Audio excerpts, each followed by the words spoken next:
안녕하세요, 구독자 여러분. 칼바람이 매섭네요. 칼바람이 능선을 채찍질하는 새벽에 잠이 깨서 화장실 갔다가 거실에 나와 창밖을 내다보는데 새벽잠 없으신 시모가 나오셔서 통창 앞에 서 있는 저를 발견하셨나 봅니다. 오늘 새벽에요. 저를 보시고 흠칫 뒤로 물러나시다가 엉덩방아를 찍으시더라고요. 아이고 놀래라. 아휴, 나는 너만 보면 간이 쪼그라든다. 귀신 산발을 해가지고 그 머리 좀 어떻게 하던지 내가 그냥 가슴이 다 떨려. 어머님은 참. 저는 시어머님과 같이 살아요. 효부라고요? 아닙니다. 시어머님이 저를 하늘로 떠받들고 사는 형국입니다. 물론 처음에는 시모께서 자기 외아들 바라보시고 외아들과 한치도 떨어져 살 수 없으실 것 같으니까 같이 살자고 하셨고 저를 단단히 잡아놓으시려고 같이 살자 하셨겠지만 저는 애초에 그런 게 무서운 사람이 아닙니다. 해서 어머니랑 합가해서 같이 살게 되었고 지금까지 같이 살고 있습니다. 저는 이녀 일남으로 자랐어요. 둘째입니다. 친정에서는 저를 반은 도른년 취급을 하셨죠. 그럴만하죠. 학교 다닐 때 등교하려고 현관문을 나갔다가 다시 들어옵니다. 교복 치마를 안 입고 집에서 입는 파자마를 입고 나갔거든요. 옷을 갈아입고 가방을 메고 또 인사를 하죠. 학교 다녀오겠습니다. 안방에서는 대꾸도 안 하세요. 저를 아시니까요. 나갑니다. 엘리베이터에 탔다가 다시 내려서 집으로 들어옵니다. 다른 색 파자마로 갈아입고 나간 것입니다. 이건 그냥 건망증 비슷한 똘끼라고 할 수 있는데 그만큼 현실 세계에서 멀리 떨어진 곳에서 넉넉히 사는 사람이라는 느낌을 타인들에게 주니까 반은 도른년이란 소리를 하시는 거죠. 학교에서도 마찬가지였어요. 고 이때 담임쌤은 저를 보고 너같이 맑고 초롱초롱한 눈에 제정신을 차리고 살면 얼마나 사람이 돋보이겠냐? 라고 하실 정도였습니다. 그렇다고 학교에서는 공부를 해야 하니까 넋을 놓고 사는 게 아니라 약간 4차원이라고 해야 하나? 정신이 안드로메다로 가 있다고 해야 하나? 그랬나 봐요. 친구들이나 쌤들이 하는 이야기를 들어보면 그렇습니다. 수업 시간에는 자는데 밥 먹는 시간은 늘 칼같이 지키던 저. 위가 자가 많이 먹지는 않는데 먹는 걸 즐기거든요. 저는 쌀밥에 참기름만 발라 먹어도 그게 그렇게 꿀같이 맛있습니다. 먹는 게 좋아요. 수업 시간에 실컷 졸다가 밥을 먹을 때는 초롱초롱하죠. 친구들은 그런 저를 놀리죠. 밥 먹을 때만 맑고 초롱초롱하다고 약간 야지를 놓는 건데 저는 그다지 섭섭하지가 않아요. 왜냐하면 저는 먹기 위해 세상에 태어난 것 같고 세상에 존재하는 맛있는 음식을 다 맛보라고 태어난 것 같은 느낌이 들 정도니까요. 이런 이야기를 아무렇지도 않게 하면 야지를 놓은 친구들은 헉 하는 표정으로 봅니다. 무안주는 소리를 해도 삐치는 기색 없이 이상한 소리를 하니까요. 만사에 늘 이런 식이니까 친구들은 저를 맑은 눈의 광인으로 불러요. 그런 별명으로 불릴 때 제가 그 별명에 대해서 찬찬히 생각해보는 일은 없었어요. 제 생각에 저는 제가 하나도 안 이상했거든요. 친구들이 광인이라고 부른다고 해서 그걸 신경 쓸 것 같으면 제가 맑은 눈의 광인이라고 불리지를 않았겠죠. 한마디로 속세에 세상사에 그닥 관심이 없었죠. 저는 제 세상에서 사는 사람이었으니까요. 그런데 이러한 면이 오히려 신비감을 부추겼나 봐요. 이런 기질에 공부를 못했다면 왕따였겠지만 이상하게도 안드로메다에 가 있는 것 치고는 사회성도 좋고 또 집이 부자라 잘 입고 다니고 돈도 잘 쓰고 공부도 잘하니까 인기가 많았어요. 주위에는 늘 친구들이 들끓었습니다. 저는 친구들을 안 가렸거든요. 공부 못하는 친구, 공부 잘하는 친구, 부자이네, 반대이네, 예쁜 친구, 못생긴 친구 이 구별을 안 두었는데 특별히 제가 박애주의라서가 아니라 세상사에 관심이 없으니 그렇게 친구들을 구분할 마음이 없는 거죠. 그러니까 주위에 늘 사람이 들끓을 수밖에 없었던 겁니다. 대학도 한다 하는 최고 대학에 무난히 입학을 하고 대학을 가서 남들 다 하는 미팅 소개팅도 안 했어요. 왜냐고요? 늘 애인이 있었으니 미팅 소개팅을 할 필요가 없었어요. 그것도 제가 좋아서 연애를 하는 게 아니라 남자애들이 목을 매서 연애를 한 거였어요. 남녀 연애에서 남자들 애를 태우는 게 무심함이라고 하더라고요. 신비감과 무심함이요. 다른 여자애들은 남자친구를 사귀게 되면 늘 카톡을 하고 남자의 모든 걸 알아야 하고 그 상대방의 하루 일상을 꿰고 있어야 하고 그래서 늘 남자친구들을 들들 볶게 되잖아요. 그럼 남자들은 정남이 떨어져 하고 처음 연애할 때야 좋으나 시간이 갈수록 여자들의 실증을 내고 다른 여자친구를 사귀게 되는 거죠. 그러나 여성들의 특성상 남자친구를 올가매려고 하는 건 지구가 생겨난 이후 늘 같았는데 저는 그 반대거든요. 지금 남편이랑 처음 만난 날이 기억나네요. 대학 3학년 때 저를 마지막으로 쫓아다니던 남자애가 저의 무심함에 지쳐서 떨어져 나간 후 애인이 없어 크리스마스를 보내야 할 제가 안타까웠는지 과 선배가 자기 사촌 동생을 소개시켜 주었는데 그게 지금 남편이에요. 남편은 군대 제대 후 복학도 마치고 최고 엘리트 코스들만 들어간다는 모 대기업 기획실에 입사한 직후로 만사에 자신감이 넘치는 게 온몸으로 뿜어져 나오는 사람이었습니다. 한마디로 세상이 다 자기 코 밑으로 보이는 건방이죠. 여자들한테도 인기가 많았나 봐요. 그러거나 말거나 소개팅 날 첫눈에 제가 너무 예쁘니까 남편이 갈비를 먹으러 가자고 하더라고요. 을지로에 있는 모 냉면집 겸 갈비집이요. 갈비를 양이 작아 많이 먹지는 않았는데 말도 없이 적은 양을 꿀같이 너무 맛있게 먹으니까 그게 예뻐 보였나 봐요. 그런데 제가 먹다가 말고 손으로 발가락 사이를 긁었나 봐요. 뜨아. 사실 그거 집에서는 다들 잘하는 거잖아요. 발가락 사이 떼 긁어내는 거요. 학교 친구들이나 학교에서 알게 되어 사귄 남자친구들은 저의 그런 모습에 익숙해하고 아무렇지 않아 해서 그게 그렇게 뜨악하는 일인 줄 관심도 없었는데 남편은 저의 그런 모습에 정남이가 떨어져서 갈비 먹고 데려다 주지도 않고 바로 빠이를 했습니다. 물론 연락처는 갈비집에 가기 전에 주고받았죠. 집에 돌아가서 남편이 자기 사촌에게 전화해 막 신경을 냈나 봅니다. 뭐 그따위 여자를 소개시켜 주냐고요. 그 아이가 그렇게 엽기적으로 보여도 과 대표고 장학금으로 학교 다니고 인간성 최고고 친구들 많은 게 그걸 증명하고 집도 부자고 4차원적인 행동을 하고 말하는 거 빼고는 나무랄 데 없는 애. 남자들이 모두 그 애랑 사귀지 못한 달인데 네가 싫다고 해도 그 애는 아쉬울 거 하나도 없다고. 개강 즉시 학교 가서 손가락만 까딱해도 남자애들이 트럭으로 몰려온다 라고 했대요. 그래서 고개를 갸우뚱하면서 자신이 뛰어나게 잘생긴 거, 자기 스펙 좋은 거 믿고 제가 당연히 연락할 줄 기다리고 있었나 봐요. 그런데 사흘이 지나고 1주가 지나도 2주가 지나도 그래도 연락이 없으니 안달이 나서 연락을 한 겁니다. 그러거나 말거나 덤덤하게 대했거든요. 이때부터 이 남자가 엄청나게 안달을 내기 시작하더니 일방적으로 연락을 하는 거예요. 마치 자기가 지금 안 잡으면 다른 남자한테 넘어갈 것 같은 그 호전성이 발동되어서요. 엽기적인 행동 하나 빼고는 모든 게 완벽해 보이고 또 무심한 제 태도가 신비감을 충족시키면서 회사나 주위의 그 예쁜 다른 여성들이 눈에 안 보이고 저만 바라보게 된 겁니다. 남편과 연애할 때 제가 연락한 적은 한 번도 없습니다. 하루에 수십 통씩 카톡을 보내는 건 남편이고 저는 하루에 한 번도 답장을 안 해주니 이 남자 연애 3년째 접어드니 결혼하자고 목을 매더군요.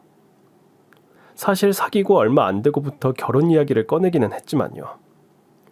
까짓거 목을 매고 해달라는데 안 해주면 카페에서 들어 눕겠다는데 어쩌겠습니까? 무엇보다 한 달에 3번은 갈비 외식을 시켜주겠다고 철석같이 약속을 하고 각서까지 쓰는데 약속을 안 해줄 수 없어서 결혼하겠다고 대답했습니다. 남편 집에 처음 인사를 가기로 했을 때 남편이 데리러 왔고 가는 길에 꽃집에를 들리더라고요. 자기 엄마가 꽃을 좋아하는데 사가면 좋아할 거라고요. 무심한 제가 시댁에 사갈 과일이나 그런 걸 사갈 리 없는 걸 아는 친정엄마가 미리 와인 2병을 사주셨거든요. 와인과 꽃을 들고 시댁으로 갔습니다. 시모는 화려한 분이더군요. 머리부터 발끝까지 빨주, 노초, 파, 남, 보 색을 맞추어 꾸미셨는데 완전 공주과셨습니다. 솔직히 말하면 천리 깊고 칼춤 추는 무당과에 더 가까웠지만요. 제가 안겨드린 수선화와 수선화 바구니를 품에 안으시더니 대뜸 내가 그의 이름을 불러주기 전에는 그는 다만 하나의 몸짓에 지나지 않았다. 내가 그의 이름을 불러주었을 때 그는 나에게로 와서 꽃이 되었다. 라고 외시더군요.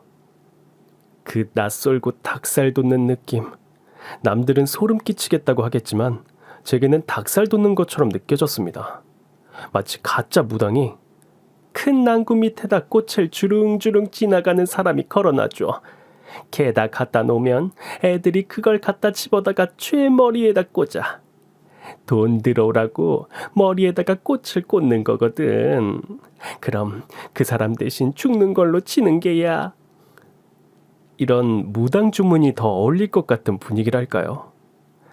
어쨌든 예비 시어머니는 김춘수의 시인이랑 꽃이란 시의 한 대목을 외셨어요. 그러시더니 어서 오라고 반가운 척 맞아주시는데 만삽 무신경한 제가 느끼기에도 시모가 저를 진심으로 반기는 것 같지는 않았습니다. 사실 홀 시어머니의 외아들이면 많이 각오해야 할 거라고 주위에서들 미리 이야기해 주었고 동시에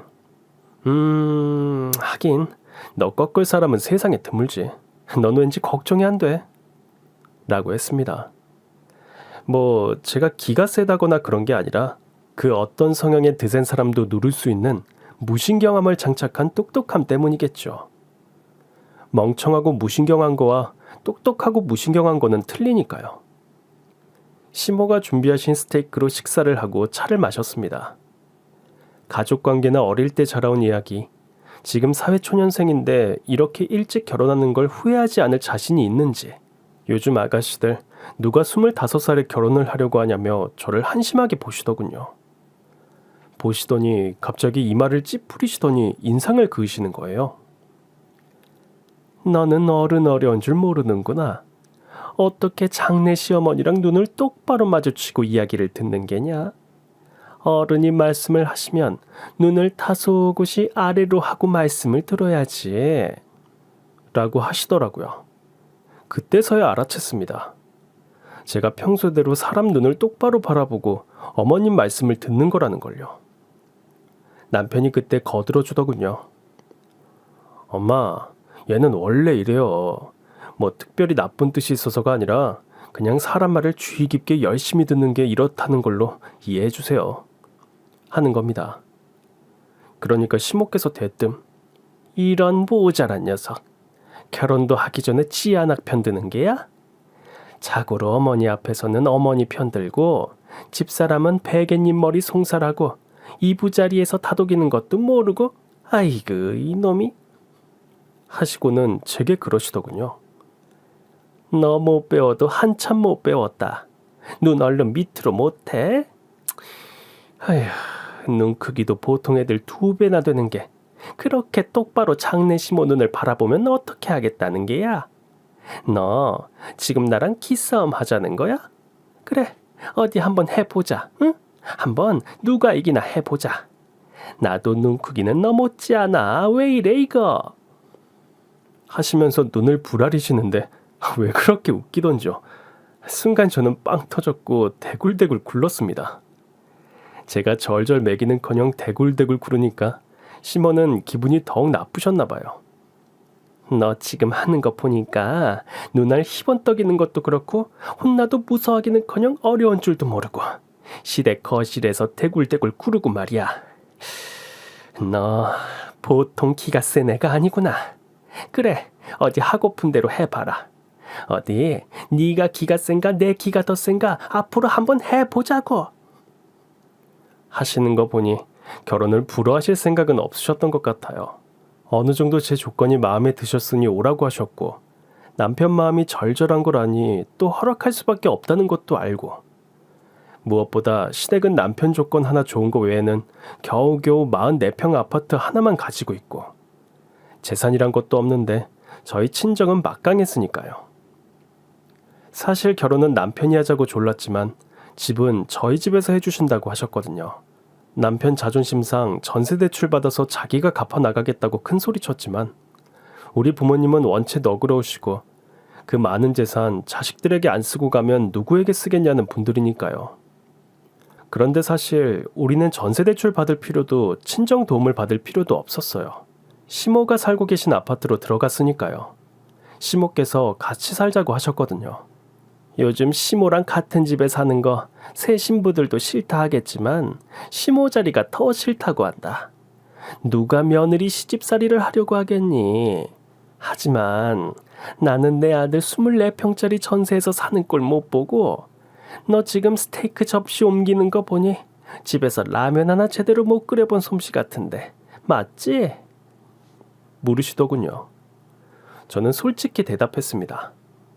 제 얼굴 세수나 할 줄 알고 커피나 내릴 줄 알고 계란 후라이만 할 줄 안다고요. 시어머니는 탁 무릎을 치시더니 겉봐, 내가 보기는 잘 보지? 그런데 거기다가 내 아들을 맡겨?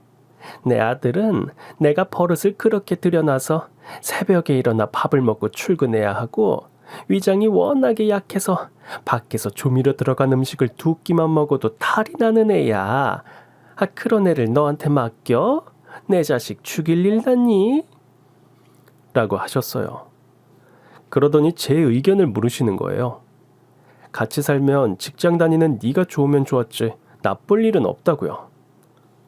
집에서 부딪힐 일은 아침 잠깐, 저녁에 퇴근하고 와서 두어 시간뿐일 텐데 같이 사는 게 어떻겠냐고요. 저는 누구랑 한 집에서 사는 자체가 늘 아무렇지 않고 무심한 성격 탓에 잘하면서도 식구들 형제들과 큰 소리 한 번 안 났던 사람이라 별 무리 없을 거라 생각했습니다. 솔직히 결혼 후 아침 저녁 남편 밥 챙겨야 하는 게 제일 고민거리기도 했으니까요. 저는 들어와서 살겠다고 대답드렸어요. 그 순간 남편이 저를 쳐다보는 눈길은 하트가 마구 쏟아지는 그 눈길이었습니다. 홀어머니 밑에 외아들로 자라서 자기 엄마를 떼어놓고 장가가기도 자기도 마음 편하지는 않았을 겁니다. 그날 저를 데려다주면서 남편이 그러더군요. 자기, 내가 앞으로 자기를 3배는 더 사랑할 거야. 고마워. 우리 시어머님은 옛날에 유명했던 엽기적인 시어머니를 다룬 올가미 같은 시어머니 캐릭터는 아니셨어요. 단지 자기 자식이 너무 소중해 자식을 제대로 안 챙기는 며느리가 밉살스럽고 또 아들은 저를 너무 좋아하는 게 눈에 보이는데 저는 자기 아들을 좋아하는 게 별로 눈에 안 보이니까 그게 못 견디시겠던 것 같아요. 신혼여행을 다녀오고 각자 출근하는 일상이 시작되었습니다. 저는 아침이면 감사하게도 시모께서 알뜰히 차려주신 따신 국하고 밥을 먹고 출근을 하게 돼서 반찬 솜씨 없으셨던 친정 엄마와 달리 정말 혀 빼물고 음식을 잘하시는 시모의 반찬을 맛보니 천국이었어요. 먹는 거 좋아하는 제가 시모의 요리를 맛보니 이건 너 결혼 너무 잘한 걸까? 싶었죠. 시모는 자기 아들 먹으라고 해놓은 반찬을 제가 너무 맛있게 먹으니 꼴보기가 싫으셨나 봅니다. 오죽하면 양념게장을 자기 아들 혼자 먹을 때만 내놓으려고 냉장고 깊숙이에 숨겨두셨는데 먹는 거 찾아내는 데는 귀신인 제가 찾아 먹으니 먹는 거 가지고 치사하게 말도 못하겠고 약 올라 죽으려고 하시더라고요. 또 그렇게 약 올라 하신다고 제가 그런 거에 신경 쓸 사람은 아니고 눈치를 준다고 눈치 볼 사람도 아니니까요. 그뿐만 아니라 시어머니께서는 자신이 10번 문자 보내면 한두 번 겨우 답을 하던 아들이 제게는 불타는 카톡을 하는 걸 안 후에 제가 더 얄미우신 것 같았습니다. 같은 집에 살고 한 방을 써도 남편의 카톡질은 끊임이 없었습니다. 사실 저는 공부나 일을 하면 그거에 빠져서 다른 일은 신경을 잘 안 쓰게 되거든요. 그리고 연애하는 것도 아니고 이미 결혼한 사람을 그렇게 일일이 카톡 답장해주고 그러는 것도 웃기고요. 그래서 10번에 한 번 답을 해줄까 말까였습니다. 어느 날 제가 퇴근했더니 남편은 방에 밖에서 나오지도 않고 시모는 다녀왔다고 인사를 하는 저를 아래 위로 훑어보시며 째려보시는 겁니다. 네가 뭔데? 네가 뭔데 내 아들 카톡 10번에 답을 한 번도 할까 말까야? 응? 아이고 내가 기가 막혀서 네 손가락에는 금태를 둘렀냐? 하시는 거예요. 저는 그럼 부부 사이에 사사로운 것까지 시모가 왈가왈부하는 건 좀 그렇다는 생각이 들더라고요. 우선은 알겠다고 하고 방에 들어가 보니 남편이 등을 보이고 안 일어나는 거예요. 이야기 좀 하자고 남편을 흔들었더니 남편이 획 일어나더니 당신 날 사랑하긴 하는 거야? 하고 하는 겁니다. 이야기인즉슨 연애할 때도 주위에서 친구들이 말하더래요. 보통 여자가 더 많이 연락하고 별 시답지 않은 소리, 예를 들어서 점심 뭐 먹었다까지 일일이 보고하고 이야기하고 수다 떠는 게 여자들인데 솔직히 사랑하는 사람에게는 그래야 정상 아니냐고. 네 여자친구는 좀 이상하고 널 사랑하지 않는 게 아니냐고. 친구들이 그렇게 말해서 자존심 상할 때가 많았다는 겁니다. 보통 여자들은 그래야 정상이라고요. 그리고 자기들은 결혼해서 신혼 때 와이프가 하루에 10번은 넘게 카톡질을 해서 귀찮았고 바빠서 대답 안 해주면 그걸로 또 며칠 삐져있는 게 신혼 때 와이프들인데 네 와이프는 도대체가 이해가 안 된다고요. 자기는 오늘 12번 카톡에 대답을 한 번도 안 하는 저한테 너무 서운해서 딱 살기가 싫더래요. 제가 그래서 따졌습니다. 그래서 그걸 어머니께 다 말씀드린 거야? 했더니 우리 모자 사이에 비밀은 없어. 내가 말하려고 했던 게 아니라 기운 없이 들어오니까 어머니가 코치코치 깨물으셔서 대답할 수밖에 없었다고. 라고 하는 겁니다. 얼른 손을 씻고 옷을 갈아입고 아무리 별종 며느리라도 시모께서 화가 나 계시고 시모께서 주방에서 저녁을 준비하는 걸 아는데 방에 있을 수는 없어서 나가서 어머니를 도와드렸습니다. 다음날 새벽 저는 아직 한참 잘 시간인데 누가 방문을 노크를 하는 거예요. 비몽사몽 정신이 없는 와중에 일어날까 말까 하고 있는데 누가 방문을 열고 들어와 제 발을 흔들어 깨우시는 겁니다. 시모셨어요. 시모께 일으켜져 거실로 나가니 오늘부터는 네가 밥을 해먹고 나가. 그리고 내 아들은 아침밥을 꼭 먹어야 한다. 내가 무슨 열시모 상을 타겠다고 며느리 아침밥을 꼬박꼬박 차려다가 바칠 일 있냐? 하시는 겁니다. 얼떨결에 제가 개수대 앞에까지 끌려가서 멍청하게 서 있으려니 한번 아래 위로 째려보시면서 도대체가 무슨 생각이 있는 물건이래야지. 시집아 이날까지 지가 나보다 먼저 일어나 쌀이라도 씻는 걸 봤으면 서쪽에서 해가 뜨겠다. 응? 만판이야 만판. 해주니깐 당연한가 보다 하고 이건 두고 보자니 그냥 한이 끝이 없어. 아? 제가 일부러 죽을 만들려고 했다면 제 성을 갈 겁니다. 뭘 할 줄 알아야죠.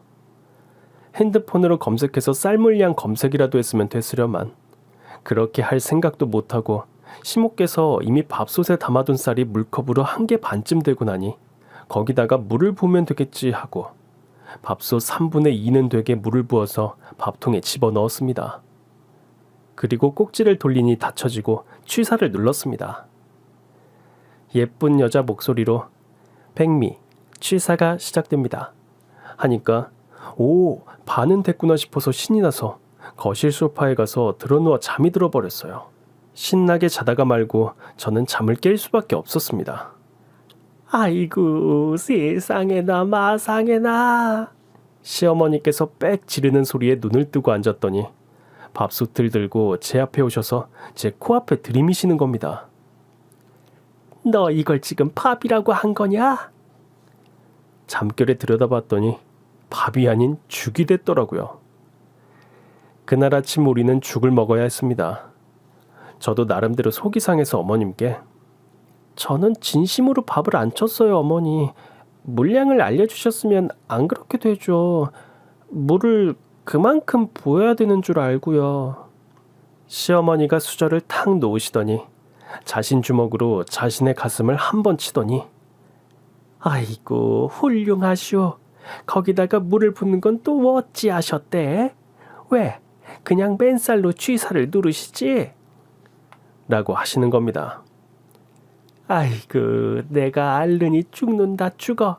내가 해먹고 말지. 귀한 내 새끼 죽을 먹여 보내느니 내가 하고 많다고 하시는 겁니다. 시모께서 만드시는 이런 줄다리기는 늘상 이런 식으로 마무리가 되었어요.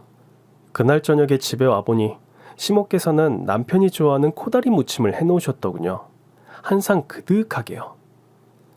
그러나 그 코다리는 제 최애 반찬이기도 해서 밥을 한 그릇 뚝딱 했습니다. 시어머니가 제 그림 같은 젓가락질을 보시는 얼굴을 여러분들께 보여드리고 싶네요. 아무리 무심한 저지만 불타는 듯한 시모의 눈길은 느낄 수가 있었습니다. 다음날 아침에도 뜨뜻한 배춧국하고 잘 익은 총각무에 맛있게 먹고 출근을 했습니다. 저는 나날이 살이 포동포동해져 갔고요.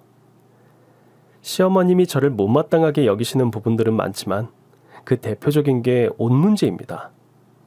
시어머님은 모자부터 양말까지 색깔 맞춰 입으시는 게 취미이신 분이고 저는 아무렇게나 입어도 괜찮은 사람인데 시어머니는 저의 그런 외모에 무신경함이 싫으셨나 봐요. 아니, 돈이 없는 집에서 자란 것도 아니고 너가 그렇게 막 입고 다니면 그 욕 누가 먹는 게야? 나하고 네 남편이 부끄러운 일이라고. 아니, 여자는 옷하고 머리 모양이 날개라는 말도 못 들어본 거야? 안 되겠다. 오늘 토요일이니까 너 나 좀 따라 나가야겠다. 하셔서 토요일 아침 먹자마자 어머님을 따라 나왔습니다. 저는 긴 머리였거든요. 남편은 제 탐스럽고 윤기나는 긴 머리를 좋아했는데 어머님은 그 긴 머리를 확 잘라버려야겠다고 결심을 하신 겁니다. 미장원에 가서 저를 앉혀놓으시고 담당 선생님께 커트를 요구하시는 거예요. 담당 선생님은 60대 후반 아줌마셨는데 아이고, 아니, 집이 찢어지게 가난해? 탐스러운 긴 머리를 팔아서 쌀을 사야 하는 집도 아니고 이 예쁜 머리를 왜 자르게 한랴? 하시는 거예요. 저는 이러거나 말거나 가만히 있었습니다. 사실 조금 싫기도 했지만 뭐 평생 긴 머리였으니 짧게 해보는 것도 나쁘지는 않을 거라는 생각이었습니다. 아이고, 이 말 저 말 필요 없고 장화 홍련 같은 저 긴 머리 좀 어떻게 해줘. 확 다 쳐내. 응? 확 다 쳐내면 내 속이 시원하겠어. 아침 저녁으로 저 귀신 산발 같은 머리치만 보면 먹은 게 체한다니까. 헤어 디자이너께서는 제가 0커프 확인을 받으시는 겁니다. 잘라도 되죠? 진짜 잘라도 되죠? 후회 없으시죠? 저는 그렇게 하라고 가만히 있었어요. 그런데 놀랍게도 머리가 웅큼웅큼 잘려나가자 저는 왠지 모를 해방감이 느껴졌어요. 이래서 여자들이 커트를 하고 머리를 짧게 단발로 하는구나. 머리밑이 시원하고 가벼운 게 뛰어서라도 지구 끝까지 달릴 수 있을 것 같은 기분이 들더라고요. 눈을 감고 그 쾌감을 즐겼습니다. 저는 어릴 때부터 내내 긴 머리라서 한 번도 머리를 자를 생각을 안 했는데 왜 진작 짧은 머리를 안 했나 후회가 되었습니다. 헤어 디자이너 선생님과 옆에서 다른 사람 머리를 해주는 다른 선생님과 파마를 기다리고 있던 어떤 아줌마, 이렇게 세 분이 동시에 탄성을 지르는 소리에 저는 눈을 떴습니다. 와, 로마의 휴일에 나오는 배우 같다. 맞아. 오드리 헵번하고 똑같다. 저는 오드리 헵번이 누군지도 모르고 로마의 휴일이 어떤 영화인지도 모르나 우선 제가 짧은 커트가 굉장히 잘 어울린다는 것은 알겠더군요. 목선이 더 길어 보이고 얼굴이 더 작아 보였으니까요. 큰 왕방울 눈은 2배로 커 보이고 무엇보다 꼭 여고생 같아졌습니다. 거울 너머로 자리에 앉아 계신 시어머니를 보니 시어머니는 왠지 망연자실한 표정이셨어요. 원장님은 미장원 안에다가 액자에서 걸어두신다고 연신 제 사진을 찍으시는 와중에 신경질적으로 돈을 계산하시는 시어머님은 빨리 가자고 저를 잡아 끄시더군요. 아유, 뭔 사진을 찍는다고 이 난리야. 정신 사납게. 시어머님은 차에 타자마자 차 안에서 제 운전에다 대고 신경질을 부리시는 겁니다. 너는 운전을 어떻게 하는 거냐? 운전을 팔로 하는 거냐? 지금 브레이크를 몇 번이나 밟는 거야? 어? 아휴, 속 메스꺼려 죽겠다, 야. 너, 나 속 메스꺼려 죽으라고 일부러 자꾸 브레이크 밟는 게야? 하시더군요. 아무래도 어머님은 이래저래 속이 뒤집어지시는 모양이었습니다. 집으로 돌아온 저를 보는 남편의 얼굴은 희색이 만연했습니다. 긴 머리만 예쁜 줄 알았는데 머리가 짧으니 꼭 여고생 같은 게 너무 귀엽다고요. 그 기색을 살피는 어머니 속은 더 뒤집어지는 모양이었습니다. 일요일은 잘 쉬고 월요일날 퇴근하고 왔더니 시어머니 머리도 제 머리 모양 비슷하게 변해 있으셨습니다. 그리고 시어머님은 대뜸 저에게 다음 주 토요일에 고모님들을 초대해 저녁을 먹을 생각이니까 반찬은 냉장고에 다 준비해둔 거 꺼내고 생태탕 끓여둔 거 데우고 지난번에 알려준 방법으로 굴비나 구워두라고 하셨습니다. 어머님은 시장에 가셔서 홍어무침을 사오시겠다며 나가시더군요. 어머님, 고모님 2분, 남편, 그리고 저는 이렇게 굴비를 5마리를 구웠어요. 고모님들하고 1층 로비에서 만나셨는지 3분이 같이 올라오시고 밥도 지난번에 배운 대로 잘한 것 같아서 기분이 뿌듯했습니다. 제가 차려둔 밥상을 보더니 남편도 잘했다고 칭찬해 주더군요. 이야, 서당계 3년이면 풍월도 없는다는 게 괜히 있는 말이 아니구나. 그런데 이게 웬 날벼락인지 시어머님이 식탁을 보더니 뒤집어지시는 거였어요. 아니 이게 무슨 짓거리야? 너 지금 있는 집에서 시집 왔다고 티내는 거야? 이게 무슨 행운보따리야? 하시더라고요. 남편과 저는 눈이 휘둥그레지고 소파에 앉으시다가 말고 2 고모님이 놀라셔서 쫓아오시더군요. 언니 왜 그래요? 왜? 뭐예요? 어? 작은 고모님이 상을 보시더니 굴비를 보시고 픽 웃으시는 거였어요. 제가 아무리 무심하고 둔한 사람이라도 작은 고모님이 굴비를 보고 웃는 거는 눈치를 챌 수밖에 없었는데 굴비가 뭐가 어쨌다고 웃으시는 건지는 짐작이 안 되었어요. 노릇하게 잘 구워졌고 누나를 파먹은 것도 아니거든요. 아유, 너 굴비를 무슨 5마리나 구웠어. 이 비싼 걸. 2마리만 구워도 5명이서 뒤집어 쓰지. 하시는 거예요. 아이고 기가 막혀서 나는 네 남편하고 둘이 살 때 굴비 1마리 구우면 이틀을 먹었다. 응? 내 토막이 내서 네 남편 입에만 넣었다고. 아휴, 아니 니들 월급이 뭐 1,000만 원이나 되냐? 식구 수대로 1마리씩? 이 비싼 걸. 아휴 참 내 기퉁이 막혀서 살 수가 없네. 아유 언니 젊은 애가 생각이 모자라서 그럴 수도 있지 뭘. 이번은 모르고 그랬으니 다음엔 안 그러겠지. 응? 제가 아무리 살림을 모르고 무심해도 이건 아니라고 생각이 들었어요. 아니 여자애 분 입이 아니랍니까? 맛있는 건 당신 아들만 먹어야 되나요? 저는 어머님께 정식으로 눈을 똑바로 뜨고 제 의견을 처음 말씀드렸어요. 진지하게요. 어머님 여자 입도 입이에요.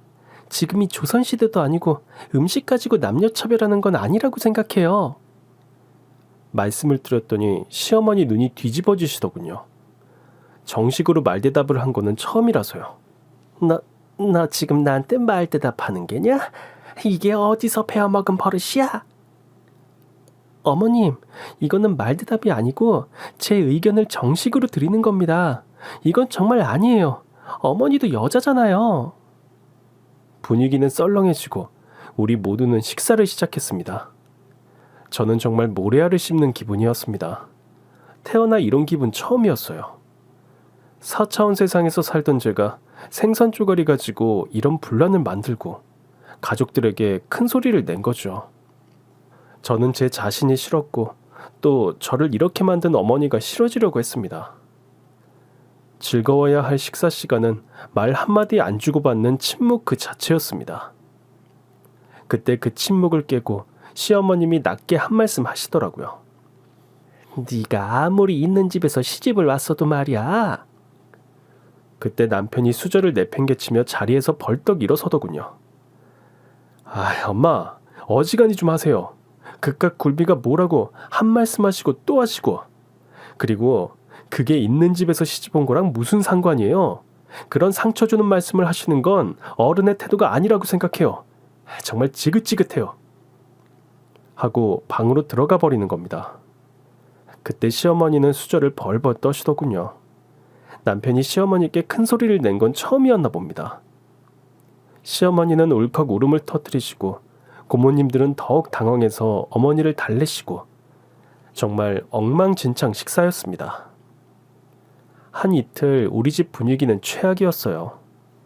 화요일 퇴근을 하고 무거운 발걸음으로 집에 들어왔습니다.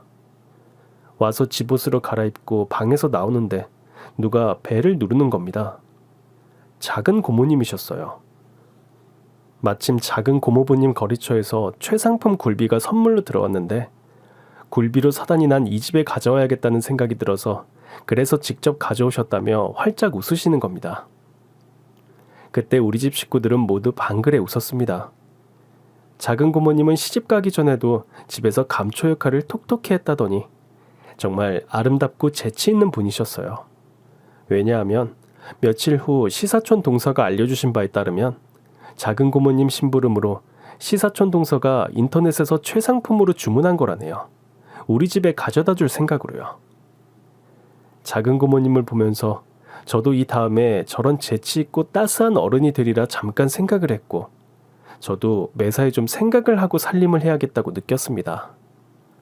아무리 어머님이 좀 풀어지셨다기로서니 그 가슴패기에 박힌 아픔은 빠지지 않으셨는지 아니면 이대로 물러나기에는 자신의 자존심이 허락하지 않으셨는지 모르겠지만요.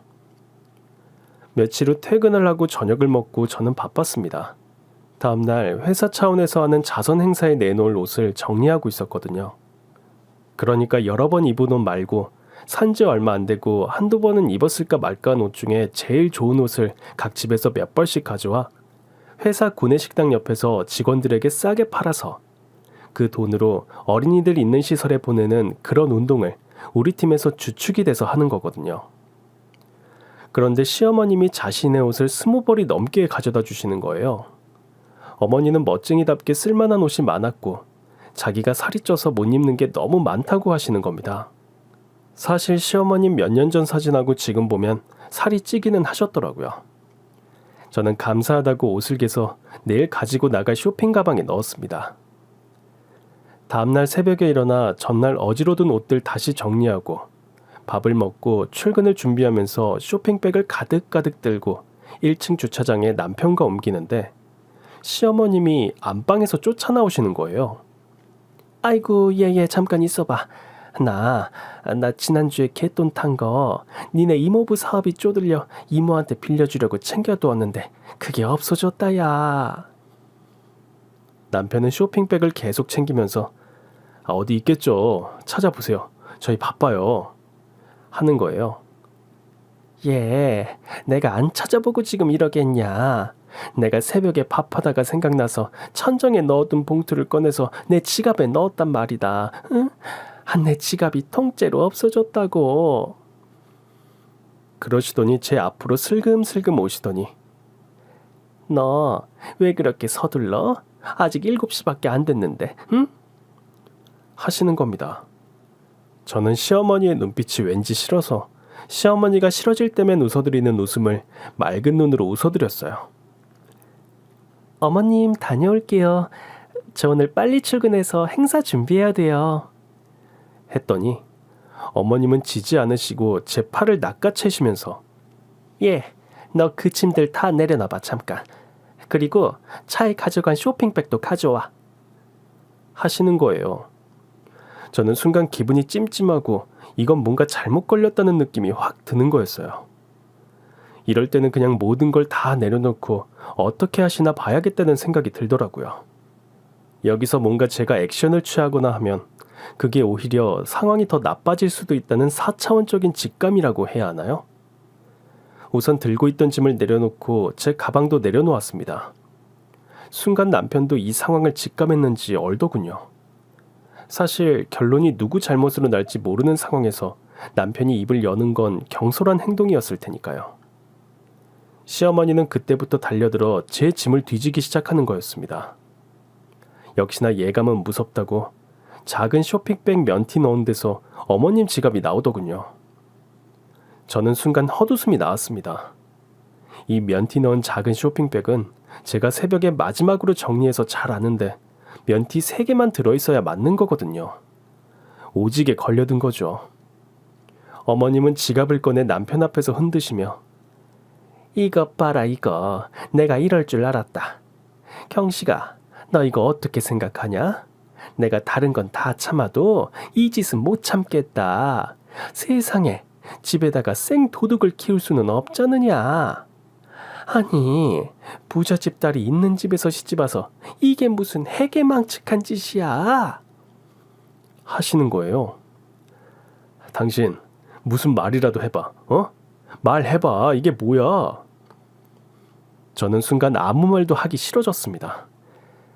뭐긴 뭐야. 당신이 보고 있는 대로야. 순간 남편이 제 뺨을 때리더군요. 웃음이 나왔어요. 저는 이 집에서 제가 존재하는 게 무의미하다는 걸 깨달았습니다. 저는 우선은 출근해야겠으니 카카오 택시를 불러 짐을 옮겨 택시를 타고 출근을 했고 제가 맡은 그날 자선 행사 역할은 완벽하게 끝냈습니다. 그날 퇴근하기 전에 월차를 내고 이삿짐 센터를 알아봤어요. 저는 친정으로 갔습니다. 무슨 일로 왔냐는 부모님 말씀에 갑자기 친정에 오고 싶어서 왔다고 하루 놀다 오라는 허락을 받아서 온 거라고 말씀드리고 깊은 잠을 잤습니다. 다음날 일어나자마자 회사 근처 오피스텔 빈방을 바로 계약했습니다. 공실이라 입주 청소만 하면 들어갈 수 있는 곳이었어요. 그리고 시댁으로 가서 이삿짐 센터 사람들과 같이 제 짐을 빼서 옮겼습니다. 남편은 출근을 하고 시모는 말리지 않더군요. 팔짱을 끼시고 집 나가는 걸 바라보는 그 눈초리는 오만 정남이가 다 떨어졌어요. 사람이 사람에게 저렇게까지 해야 하나? 사는 게 다 싫었지만 저는 이제부터 모든 희망을 버리고 제 삶을 잘 살아야겠다고 결심했습니다. 짐을 옮기고 급한 살림살이를 인근 대형마트에서 사다가 배달을 부탁하고 저는 뜨끈한 갈비탕을 두둑하게 사 먹고 오피스텔로 들어가 잠들었습니다. 저는 남편하고 이혼소송 준비를 했습니다. 남편은 계속 대화를 시도했지만 이 말 저 말 하고 싶지 않았어요. 시어머니의 그 해괴한 짓을 단 하나의 의심 없이 믿고 제 뺨을 때린 남편과의 결혼 생활은 더 이상 할 수가 없었어요. 차라리 이쯤에서 깔끔하게 헤어지는 게 더 좋으리라 결심을 한 거죠. 시어머님 말이 맞았습니다. 사람이 다 참아도 참을 수 없는 게 있는 거거든요. 남편은 하루에 수십 건의 카톡에 구구절절하게 대화가 필요하다고 장문의 메시지를 보내기 시작했습니다.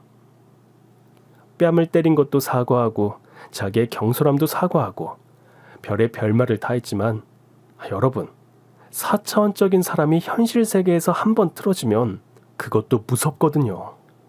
우리 친정에서 제 남편이 결혼 허락받으려고 인사 갔을 때 저희 친정엄마가 딱 한마디 하셨습니다.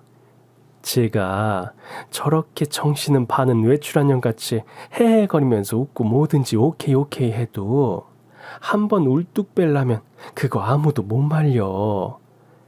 자네가 조심해야 할 것은 늘 10,000번 잘하다가도 한 번 크게 잘못하면 그걸로 자네는 끝난다는 것만 알아둬. 남편이 눈을 동그랗게 뜨면서 그게 무슨 말씀이냐고 물으니 제가 고등학교 때 친구 하나를 끝까지 쫓아가 머리카락을 다 쥐어 뜯어놓은 이야기를 하시더군요. 고등학교 때도 안드로메다로 놀면서 친구들의 무안에도 헤헤거리며 웃었는데 제 짝꿍이 조울증을 앓는 앞친구를 왕따시키는 걸 보게 되었어요. 제 짝꿍은 저와 유치원 때부터 단짝으로 11년이나 중마고우처럼 쌍맘처럼 붙어 다녔었거든요. 이 친구가 앞에 앉은 친구를 왕따시키는데 정말 철저하게 하더군요. 그거는 해서는 안 되는 거잖아요. 왕따를 시키다 못해서 친구 등에다가 너는 왕따 라고 포스트잇을 적은 걸 붙여놓는 걸 보고 저는 그 친구와 절교를 선언했습니다. 그 이유를 말해줄 제 성격이 아니었고 그 친구는 이유 없이 절교를 당하고 기어코 알아눕게 되었어요. 피를 나눈 형제보다 친하게 지낸 친구한테 이유도 모르고 철저한 절교를 당했으니까요. 급기야는 담임 선생님이 말리시고 그 친구 엄마가 우리 엄마까지 찾아와 화를 내어도 저는 그 친구를 안 받고 결국 그대로 고3 때까지 말 한마디 안 하고 헤어졌습니다. 지금도 그 친구 안 보거든요. 남편은 급기야 알아누웠나 봅니다. 이대로 이혼당하는 게 너무 싫고 저를 잃는다는 건 있을 수도 없는 일이라고 울더래요. 자기 엄마 앞에서요.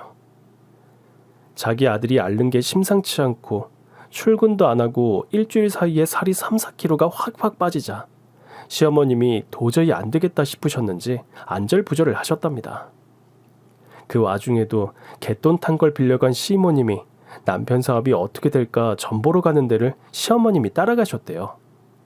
그냥 아무 생각 없이 줄레줄레 따라가셨는데 심호부 점사가 그런대로 이번 고비만 어떻게든 잘 넘기면 무난하겠다는 결과가 나오고 두 분이 자리에서 일어서려는데 박수무당이 우리 시어머니 뒷꼭지를 보고 그러더래요.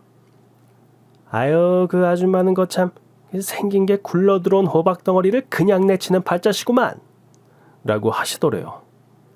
박수무당 생긴 것부터가 참 팔자 드세게 생기고 재수가 없어서 얼른 일어나려고 했다가 그 말에 뒷꼭지가 잡혀서 도로 주저앉으셨답니다.